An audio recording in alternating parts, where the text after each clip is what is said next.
এখন আমি আপনাদের সাথে শেয়ার করছি হাঁসের মাংসের সুস্বাদু একটি রেসিপি। এই রেসিপিটি সম্পূর্ণভাবে দেখে নেওয়ার জন্য কোনো প্রকার স্ক্রিপ্ট না করে সম্পূর্ণ ভিডিওটি আমার সাথে থেকে দেখে নিন।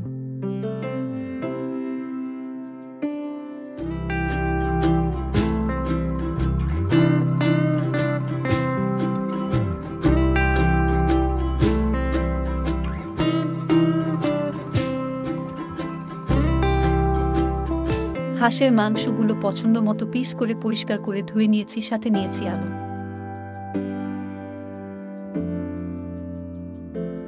রেসিপিটা সুস্বাদু করে নেওয়ার জন্য নিয়েছি জিরা, কালো গোলমরিচ আর সাদা গোলমরিচ নিয়েছি জায়ফল, নিয়েছি লবঙ্গ, শুকনা মরিচ, জয়ত্রী, কালো এলাচ একটি তেজপাতা নিয়েছি, সাথে নিয়েছি এলাচ, দারুচিনি, পেঁয়াজ কুচি 1 কাপ নিয়েছি, সাথে নিয়েছি আদা আর রসুন। এগুলো আমি খুব ভালো করে ব্লেন্ডার করে নিব। রেসিপিটা সুস্বাদু করে তোলার জন্য একটি মিক্সিং বোল নিয়ে হাঁসের মাংসগুলো নিয়ে সাথে আলুগুলো নিয়ে নিচ্ছি।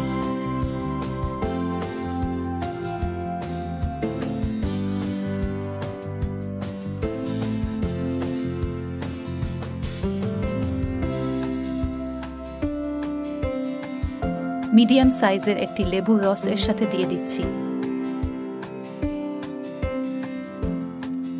সাথে দিয়ে দিচ্ছি লবণ দিয়ে হাতের সাহায্যে বেশ অনেকটা সময় নিয়ে খুব ভালো করে মিশিয়ে নিয়ে রেস্টে রেখে দিচ্ছি 15 মিনিটের জন্য।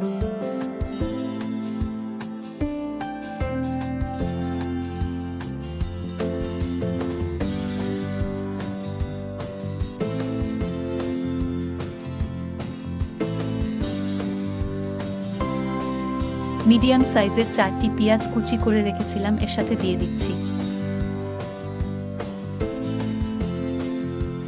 এর সাথে দিয়ে দিচ্ছি 3টি শুকনা মরিচ, দিয়ে দিচ্ছি লবঙ্গ, এলাচ, দারুচিনি, একটি তেজপাতা, কালো এলাচ একটি, দিয়ে দিচ্ছি কালো গোলমরিচ আর সাদা গোলমরিচ, দিয়ে দিচ্ছি জিরা, পেঁয়াজ, রসুন আর আদা ব্লেন্ডার করে নিয়েছিলাম দিয়ে দিচ্ছি। এর চামচ দিয়ে দিচ্ছি শুকনা মরিচের গুঁড়া, 1 চামচ দিয়ে দিচ্ছি হলুদের গুঁড়া,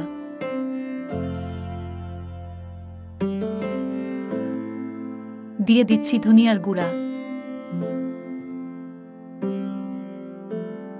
দিয়ে দিচ্ছি বেশ কয়েকটি কাঁচামরিচ, দিয়ে দিচ্ছি 1 কাপ তেল। হাতের সাহায্যে বেশ অনেকটা সময় নিয়ে খুব ভালো করে মিশিয়ে নিচ্ছি।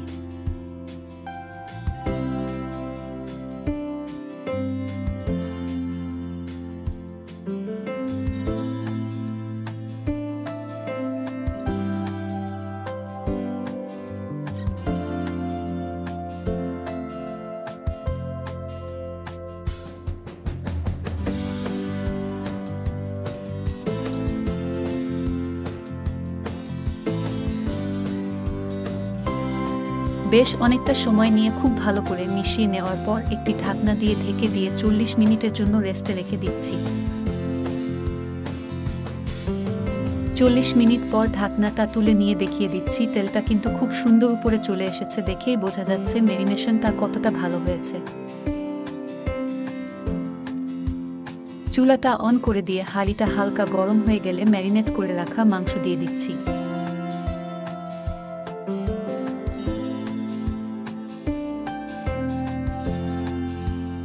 এই রান্নাটা কিন্তু খুব বেশি আঁচে রান্না করা যাবে না, চুলার আঁচটা মিডিয়াম লোতে রেখে রান্নাটা করে নিচ্ছি।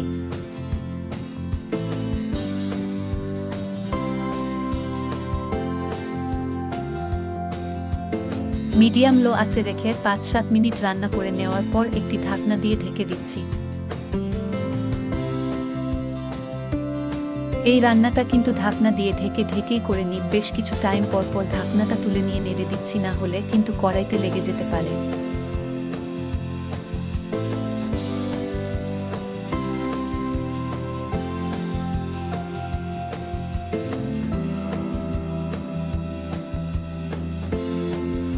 আমি কিন্তু কোনো প্রকার জল ব্যবহার করিনি, বারবার ডেকে ঢেকে রান্না করতে করতে মাংস থেকে এই জলটা ছেড়ে দিয়েছে। এরকমভাবে ঢাকা দিয়ে দিয়ে খুব ভালো করে মিডিয়াম লো আঁচে রেখে কষিয়ে নিচ্ছি।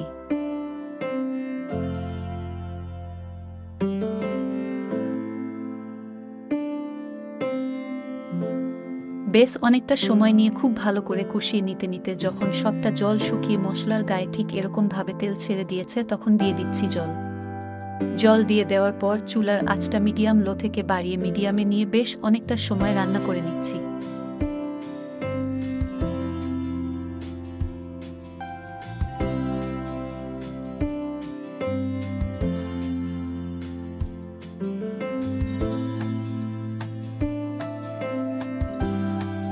একটি ঢাকনা দিয়ে ঢেকে দিয়ে বেশ কয়েক মিনিট রান্না করে নিচ্ছি। এই রান্নাটা করে নিতে কিন্তু বেশ অনেকটা সময় লাগবে, মোটেও তাড়াহুড়া করা যাবে না, না হলে কিন্তু খুব বেশি টেস্টি হবে না। মিডিয়াম আঁচে রেখে রেখে রান্নাটা করে নিতে হবে। বেশ অনেকটা সময় নিয়ে রান্না করে নিতে নিতে যখন মাংসটা খুব ভালো সিদ্ধ হয়ে গেছে আর জলটা ঠিক এরকম কমে এসেছে, এখন দিয়ে দিচ্ছি ভাজা জিরা, এলাচ আর দারুচিনির বাটা। চুলার আঁচটা মিডিয়াম লোতে নিয়ে আরও বেশ কয়েক মিনিট রান্না করে নিচ্ছি। আমাদের কিন্তু রান্না করে নেওয়া শেষ, এখন আমরা চুলাটা বন্ধ করে নিচ্ছি।